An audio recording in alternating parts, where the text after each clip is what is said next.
ini Pita, istrinya Daru. Pak, maaf, apa sudah ada suara-suara dari dalam? Ini rencana teman kantornya akan ada yang mampir kos untuk ikut cek, Pak. Itu. Istrinya. Oh, istrinya minta di... Kurang jelas itu yang jelas. Oh. Saya belum itu ya, Elo itu. Yang jelas. Terus pihak keluarga almarhum, bahkan istri dari almarhum, tidak mengamini terkait perubahan arah sorotan CCTV tersebut. Ternyata ini terkuak chat WhatsApp-nya istri Daru dengan Pak Siswanto, coy. Kalian harus lihat baik-baik. Apa kabar guys? Kembali lagi di Let's Go. Kita masih update kasusnya Pak Arya Daru ya. Dan di sini udah viral banget nih kasusnya. Bahkan ada chat WhatsApp-nya yang tersebar di media dengan Pak Siswanto detik-detik sebelum diketemuinya Pak Arya Daru. Kita bahas chat ini bareng-bareng ya. Ini pertama Let's Go lihat dan dapat ini dari TikTok-nya ini guys, Copy Pahit. Nah, itu yang baru ditonton tuh sudah dapat. Di sini dia bilang percakapan istri Daru dengan Siswanto penjaga kos. Nah, apakah chat ini legit? Kalau dari TikTok ini sih ya, Let's Go menduga ini terkuak chat WhatsApp ya yang diduga istri Pak Daru dengan Siswanto yang dari TikTok Copy Pahit. Apakah ini bener-bener chat mereka? Kita baca dulu, kita analisa dulu, baru kita tarik kesimpulan coy. Nah yang pertama, di hari Senin itu berarti 7 Juli ya. Nah 7 Juli ini tulisannya Pak Sis Gondia, sesuai dengan nama kosannya kan.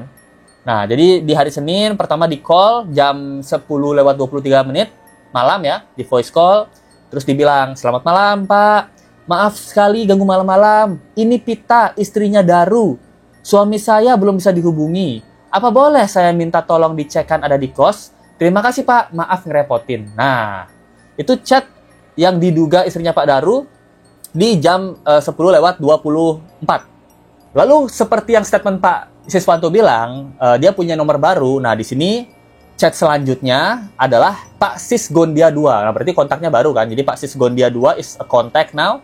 Saya sudah ketok-ketok lagi, tapi belum ada jawaban. Ini jam 00:48. Berarti jam setengah 1 lebih. Dibalas juga sama yang dugaannya istrinya Pak Daru. Terima kasih banyak Pak Sis. Pak Sis. Oh, Siswanto gitu maksudnya. Let's Go kira. Makasih banyak Sis gitu. Oh, terima kasih banyak Pak Siswanto. Sis ya.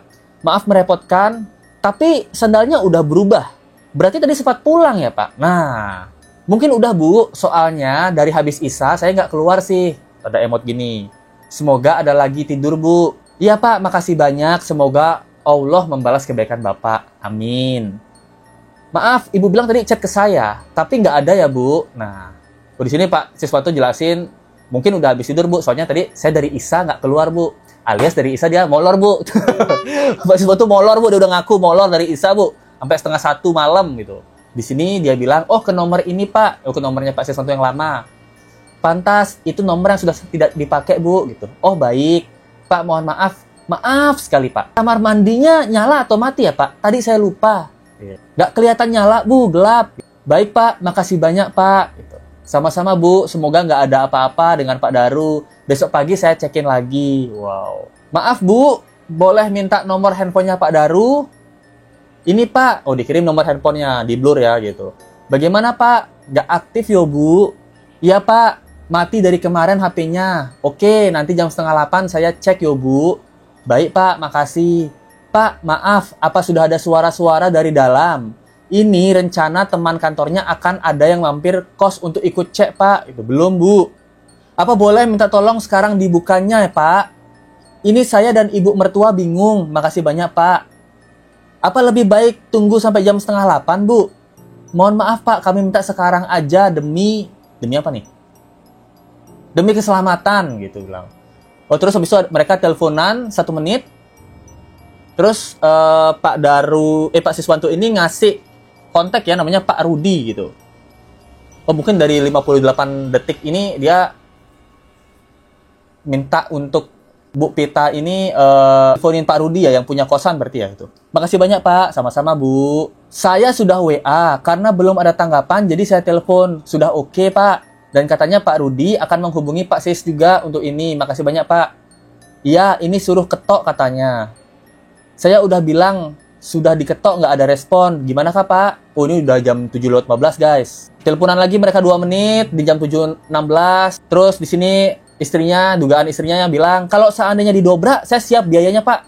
Bagaimana Pak? Oh ditelepon nggak diangkat, ditelepon 2 menit, ditelepon 1 menit juga di jam 8:09. Ditelepon balik nih sama Pak Siswanto jam 9.17, jam 9.18, ditelepon balik lagi sama Pita, jawab lagi, maaf Pak, habis ditelepon kakak ipar gitu. Nah, habis guys, chatannya sampai sana gitu. Dan menurut kalian ini chatan asli atau enggak guys? Nah, ini pertanyaannya juga. Ini chatan asli apa enggak guys? Karena kalau ini chatan asli, ini berarti yang screenshot ini adalah dari istri Pak Daru. Kalau ini chatan asli ya. Kenapa? Karena yang ngirimin ya di sebelah kanan kan, pengirimnya itu ya istri Pak Daru. Berarti dia yang screenshot dan tanda kutip menyebarkan chatan ini gitu. Nah, apakah ini salah satu permintaan pertolongan dari istri Pak Daru untuk kita mempublik ini gitu? Oke, kita berandai-andai dulu ya. Kita berandai-andai misalnya kalau ini chatan palsu ya. Kita berandai-andai ini chatan palsu, diedit dan lain-lain oleh akun TikTok yang Let's Go bilang tadi ataupun oleh oknum-oknum yang lain, berarti memang dia berbahas jalan setan gitu. Oke, itu yang pertama ya. Bisa kena UU ITE mungkin dia. Terus yang kedua, kalau diduga chatan ini adalah dugaannya chatan asli dari dugaannya Pak Istri Daru dan Siswanto, ini Let's Go ngerasa ini kayak ada pesan gitu loh. Yaitu karena memang dia nggak bisa berspeak up gitu. Karena ada sesuatu hal yang menahannya. Apakah ancaman atau antisipasi dari tanda kutip oknum berseragam dan yang lain-lain gitu. Kan di sini kalau ini benar ya, chatannya mengatakan bahwa untuk mengecek kamar mandi, Pak, cek kamar mandinya ini mati atau enggak. Nah, berarti kan seperti yang kita bilang, kebiasaan Pak Arya Daru kalau tidur itu adalah kamar mandinya itu nyala gitu, lampunya nyala. Berarti kalau lampunya mati, ini di luar kebiasaan Pak Arya Daru. Berarti ada pelaku di sana yang mematikan lampu itu, coy. Nah, terus yang kedua, statementnya adalah dia nanya, Pak, apa sudah ada suara-suara dari dalam? Nah, ini rencananya teman kantornya akan ada yang mampir ke kos untuk ikut cek. Nah, kalau ini benar, chatan dari istrinya Pak Arya Daru, ini siapa nih? Rencananya ada teman kantor yang akan datang ke kos untuk mampir untuk ngecek. Nah, apakah ini ada hubungannya dengan salah chat yang terkirim ke istrinya Pak Arya Daru? Nah, yang itu adalah dirahasiakan. Yang dugaannya ini adalah hubungan chat dengan si V ini. Nah, ini pertanyaan Let's Go nih. Kalau ini benar ya, ini pertanyaan besar nih. Dan dia bertanya apakah udah ada suara-suara dari dalam dan teman kantornya mau ke kos untuk ngecek.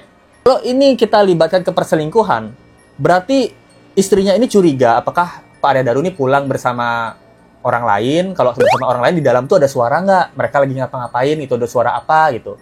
Karena kalau ini kita libatkan dengan cinta segitiga, agak sedikit masuk akal ketika rencananya teman kantornya akan datang ke kos untuk mampir untuk ngecek. Nah, berarti kan istrinya Pak Arya Daru ini dugaannya minta tolong temennya Pak Arya Daru yang dia kenal untuk ke kosannya Pak Arya Daru gitu. Untuk ngecek dia, suami saya kenapa nih? Apa dia pulang sama cewek lain? Nah, karena dari chat yang salah kirim ini terdapat spekulasi cinta segitiga. Nah, ini pertanyaan kita besar ya. Pertanyaan besar nih, coy. Pokoknya yang terakhir di jam 9.22. Nah, itu terakhir chat yang tersebar yang dugaannya adalah Pak Daru, istri Pak Daru dan Siswanto. Nah, menurut kalian ini asli nggak, coy? Dan seperti yang kita tahu, salah satu TikToker ya, yang AO8, dia menurut saya salah satu atau mungkin satu-satunya ya TikToker yang bisa menghubungi keluarga dari istri Pak Arya Daru ya. Dan dia juga mencurigai masalah CCTV ini, coy. Penjaga kosan mengatakan bahwa perubahan arah sorotan CCTV atas permintaan dari istri almarhum. Geser CCTV memang permintaan. Istrinya. Oh, istrinya minta di. Kurang jelas itu yang jelas. Oh. Saya belum itu ya, Elo itu. Yang jelas. Terus pihak keluarga almarhum, bahkan istri dari almarhum, tidak mengamini terkait perubahan arah sorotan CCTV tersebut. Bahkan pembicaraan via telepon ataupun via pesan singkat tidak pernah membahas terkait CCTV atau bahkan perubahan arah sorotan CCTV. Siapakah yang berinisiatif untuk merubah arah sorotan CCTV?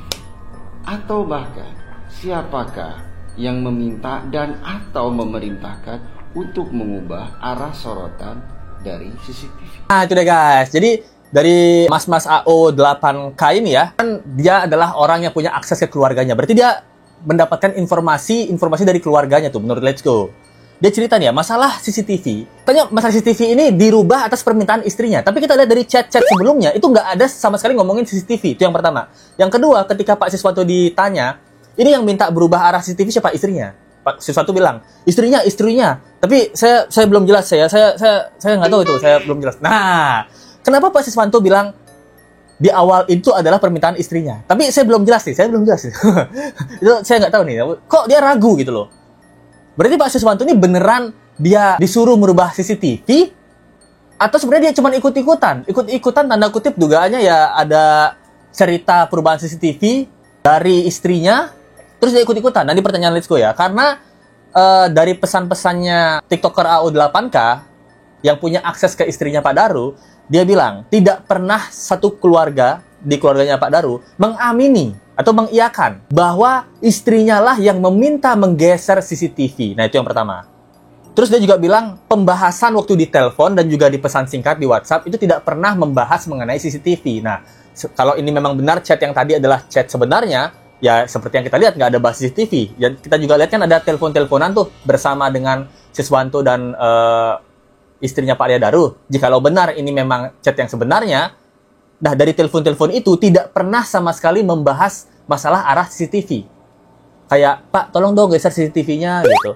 Ke kiri dikit, ke kanan dikit, Pak. Putar ke kiri, ke kanan nona manise. Nggak ada. Dia pokoknya nggak pernah ada membahas masalah pergeseran CCTV. Nah, dari sumber AO8K ya, yang Let's Go mungkin ya lumayan percaya sama dia, karena dia A1-nya dari keluarga istri, coy. Siapa yang memerintahkan atau mengubah arah CCTV? Nah, berarti Pak Siswanto itu bergerak kalau ada perintah siapa? Perintah siapa? Nah, perintah bosnya dia kan? Nah, apakah bosnya dia yang menyuruh, Sis, coba kamu geser CCTV ke kanan sedikit, ke kiri sedikit, nah, atas sedikit, kanan. Nah, karena yang bisa ngecek itu kan dari HP ya. Berarti kan Pak Siswanto tuh hanya mau menjalankan atas perintah atasannya. Karena tadinya dia mau dobrak, disuruh dobrak, dia tuh nggak mau dobrak, harus atas izin dan perintah atasan. Nah, kalau geser CCTV juga, berarti dia harus mau atas perintah atasannya untuk menggeser CCTV. Nah, tapi ketika ditanya, bener nggak istrinya gitu, dia bilang, ya istrinya, tapi saya belum jelas juga, saya nggak tahu juga. Nah, itulah kenapa kejahatan ini, ya dugaan kejahatan ini adalah kejahatan yang gagal gitu loh. Sempurna tapi gagal. Kalau kita bermain teori liar, kalau misalnya Pak Siswanto adalah orang yang menggeser CCTV, dia gesernya pakai apa? Berarti dia naik tangga dulu, digeser pakai tangan, atau digeser doang pakai sapu gitu loh. Berarti kalau dia geser pakai tangan dan pakai tangga dan tetap dalam keadaan merekam, berarti akan ada footage video di mana kelihatan Pak Siswanto di CCTV pegang terus geser dikit, tet gitu. Itu kan ada. Nah, itu adalah CCTV terpenting di kasus ini. Kenapa? Karena semuanya bertanya. Semuanya bertanya kenapa CCTV-nya berubah, kenapa angle-nya berubah. Kalau tanda kutip dugaannya oknum berwajib ya, kesel dengan kita, dan dia punya kebenarannya, iya saya sudah kasih tahu ke kalian para netizen, ini tuh dirubah gara-gara diminta sama istrinya. Ini ada buktinya nih, buktinya nih, Siswanto nih, tuh naik tangga, dia geser CCTV gitu. Ini ada buktinya. Nah, sedangkan sampai sekarang pihak berwajib pun tidak menjelaskan dan tidak memberikan bukti bahwa benar Siswanto yang menggeser. Nah, pertanyaannya ini digeser dulu apa dimatiin? Nah, ini pertanyaan besarnya, coy. Kapan Siswanto ini menggeser CCTV ini? Dan kenapa tidak ada dia sebutkan ketika ditanya, benarkah CCTV yang digeser permintaan dari istri? Kalau dia jawab, oh saya nggak tahu Pak, yang jelas saya sih disuruh sama bos saya geser tuh CCTV. Saya geser sekitaran jam 6, 7, 8. Nah, setelah ada orang keluar kabur dulu. Gimana nih pertanyaan, Let's Go ya. Nah, tadi Siswanto aja dia bilangnya nggak tahu, nggak jelas gitu. Saya belum jelas kan, nggak tahu lah itu. Nah, ragu-ragu dia. Ataukah eksekutornya, ini dugaan liar, ini teori liar ya. Ataukah eksekutornya itu mengambil CCTV, edit, terus diletakkan kembali. Nah, kayaknya CCTV itu diambil dulu gitu. Atau digeser dulu gitu. Kan ada CCTV terus digeser dulu, atau dimatiin dulu, dicabut listriknya gitu, dicabut atau digeser dulu, tuh, biar nggak kelihatan kalau ada tanda kutip oknum keluar. Nah, pas mau digeser balik, lupa posisi sebelumnya. Nah, masuk akal nggak kalian? Ya kan? Nah, jadi ini misalnya CCTV nih gitu, kita geser, kita set, geser dikit, set, pelaku keluar dari kamar, nah balikin lagi.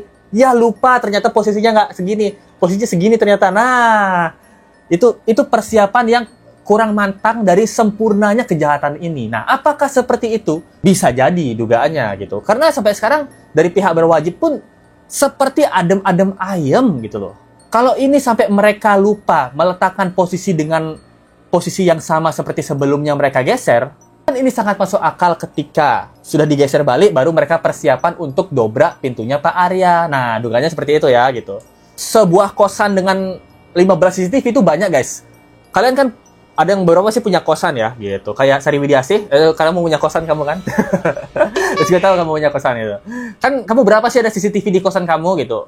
Mungkin sekitar 4 atau 5 gitu, atau 6 gitu. Tapi untuk kosan dari Pak Arya Daru ya, sebanyak 15 CCTV. Super banyak, guys. Dan itu banyak banget informasi dan data-data yang kita bisa ambil tentang kasus ini gitu. Kenapa sih 15 CCTV ini yang dilihatin cuma 1 atau 2 yang digeser-geser doang? Kenapa, ayo? Karena kalau semuanya dikasih lihat, ketahuan pelakunya siapa. Ya kan? Ya. Maksudnya ketahuan pelakunya siapa yang nyolongin kue-kue yang ada di kulkas. Nah, kue-kue pemilik kos gitu.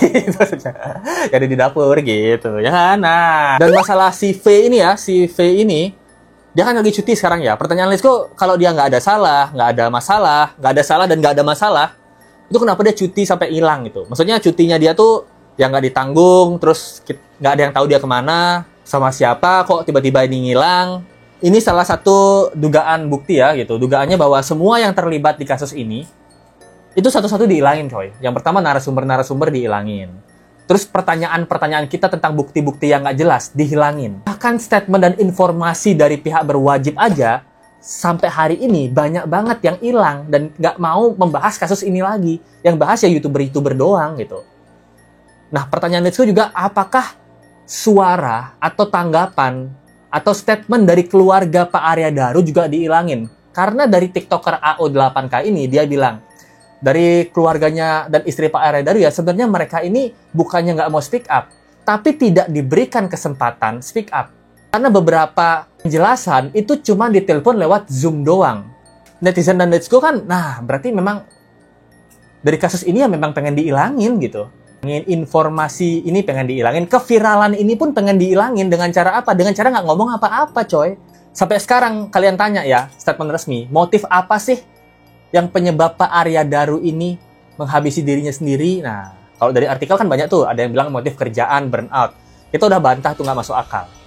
Kenapa? Karena setelah ini kerjaannya dia akan sangat santai di Finlandia. Terus dia memang mau bundir dari 2013. Kita udah tanya juga tuh dari 2013, para pihak berwajib, cara ngecek email dari tahun 2013 itu gimana? Kalian tuh tahu dari mana dia dari tahun 2013? Kok kalian secanggih itu? Kok kalian sehebat itu? 2025 loh ini. Kalian bisa nge-track dari 2013. Berarti kan kalian cek emailnya satu-satu ya. Email satu-satu dicek dari tahun 2013 gitu. Ada ribuan, puluhan ribu, bahkan ratusan ribu email di kontak emailnya Pak Arya Daru. Tapi kalian bisa cek dari tahun 2013.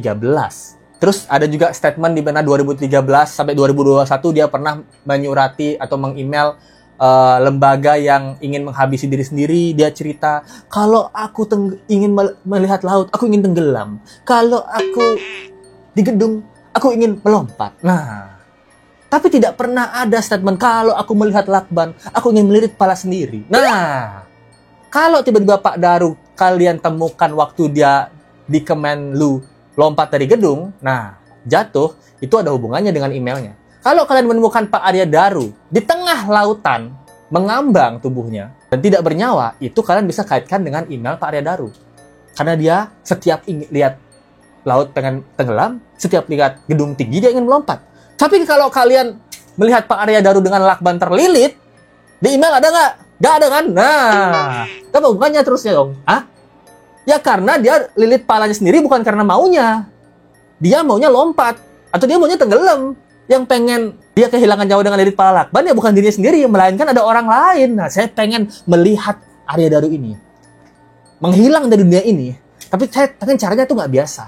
Saya pengen dia dililit palanya dengan lakban. Supaya dia tahu dendam yang saya rasakan. Saya emosi banget dengan dia. Makanya dia harus kehilangan nyawa dengan cara emosi ini. Nah, se-emosi itu, kalau ada pelaku ya, kalau ada pelaku dengan Pak Arya Daru, dia se-emosi itu ya. Itu pesan tersembunyi coy, masa itu aja nggak ngerti. Dan masalah dipaksa dengan lilit pala pakai lakban, oke. Kalau Pak Arya Daru lilit palanya sendiri pakai lakban, nggak mungkin dia tiduran kan. Kalau tiduran kan dia lilit pala pakai lakban, pentok bantal, nggak bisa bagus lilitannya. Berarti kan dia apa? Duduk. Nah, di kasur dia duduk. Lakban dengan keadaan kamar mati lampu, gelap, tanpa lampu kamar mandi. Nah, berarti dia harus bisa lihat tuh ujung-ujung lakban. Nah, dia ambil, ikat sampai leher. Kalau dia sesak napas, tiba-tiba sesak napas, dia meninggal dalam keadaan pertama, tibel ya, yang kemungkinan terjadi dia meninggal keadaan duduk. Ya kan? Karena kan dia duduk, dia lilit pada lakbannya duduk. Kan kalau tiduran dia kepentok, bantal, nggak bisa. Dia lilit pada lakban duduk, nggak bisa napas, dia jatuh ke depan. Nah, bisa jadi jatuh ke depan. Atau dia dalam posisi duduk bersandar di depan turnya. Atau dia jatuh ke samping kiri, jatuh ke samping kanan. Nah, tapi ini kan posisinya dia telentang gitu. Telentang jatuh dan terselimuti. Nah, itu aneh banget, coy. Itu aneh banget. Nah, ini salah satu adalah kecacatan dalam kasus kejahatan ini. Ini salah satu ketidaksempurnaan dalam sempurnanya kasus kejahatan ini gitu. Kenapa kita butuh lama sampai 14 Agustus kita bisa menemukan analisa ini? Ya karena ini di awal kejahatan yang sangat sempurna. Tapi setelah kita cari detail-detailnya ya ternyata di sempurnanya kejahatan ini ada kecacatan yang tidak sempurna. Ya ini dia yang kita temukan walaupun butuh waktu lama. Karena di awal kejahatan ini terlihat begitu sempurna, coy. Nah, itu dia guys. Gimana menurut kalian guys tentang kasus kali ini guys? Sultan Hongkong kita 1887, thank you banget. Makasih banyak Sultan Hongkong kita. Selalu mensupport Let's Go dimanapun kamu berada. You are best of the best. Dari sopir Sri Wahyuni. Wow, buset, sopir Sri Wahyuni. Dia punya sopir ya gitu. Untuk uang beli Indomie plus telur, mantap. Thank you banget ya sopir Sri Wahyuni coy. Thank you banget atas supportnya. Sudah bisa sampaikan kalau kalian suka dengan video ini dan ingin support lebih, ada link saweria di bawah atau dari super tank aja. Kita ketemu lagi di video berikutnya. Sampai jumpa lagi guys. Bye.